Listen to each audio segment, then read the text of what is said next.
Right across all the latest information as it happens on our dedicated Transfer Centre blog. Just scan the QR code on the screen right now.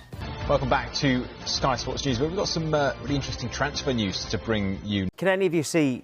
Like you mentioned on there's been that apology and that wait for an apology that hasn't come. The only way Manchester United that way, but I think for the short term until the end of the season, it feels like a good decision. And I'm not saying, by the way, I'm not having it. You can't realistically say you can come back onto that and get back to the top. Well, he's policy as of late. You bring in a player for big money, expect them to perform whilst not considering the system that they're being dropped into. Oh, he went in. I was like, I'm not saying anything. And Craig was like, no, but it's true. No, it's true. And it's you can lay the blame at the door of Erik ten Hag, but you can lay the blame at so many people, and that's the reason why Ineos have come in and they've got a new ruthless strategy. Melissa already talked about it in December about how Manchester United are going to be ruthless when it comes to contracts and when it comes to moving players on that don't fit culturally. And I think that Sancho is an example of that. And as a result of that, if Ten Hag does stay at United long term, I can't see Sancho coming back and being rebedded into the team. You can though, Tom, even under Ten Hag? I can see him coming back. I can see him play for Manchester United again at some point and actually still being a success. I really do. I think the only way that could happen is like Harriet suggests, if there was a managerial change. The only way.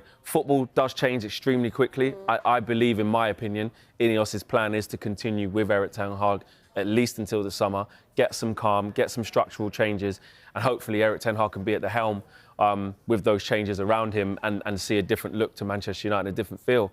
And I think if that still is the case, if Erik ten Hag's still there, I think it'll be very, very unlikely. Unless there is a U-turn and Jadon said the two can, shake hands and move on. Football, funnier things have happened in football, but I think it's extremely unlikely. Just on recruitment, last year the club wanted to come quickly out of the blocks, and the deal for Mateus was done very, very quickly. Where Champions League is boxed off now, you're going to be in it next season. Is that the intention this summer as well, to get players in through the door quickly? Yeah, well, obviously for me sitting here, in terms of what I've said it before, in terms of what the summer looks like and moving forward, it's I think that's one decision at a time, but certainly in the background planning and what the squad needs to look like and evolve, and that's other conversations that are going on, and how quickly that happens, I haven't got an answer for you right now. You've said before you've been having those discussions. Are they going on a weekly, daily basis? Yeah, there's always discussions going on. Some informal, some smaller than others, but there's always discussions. There's a lot to talk about.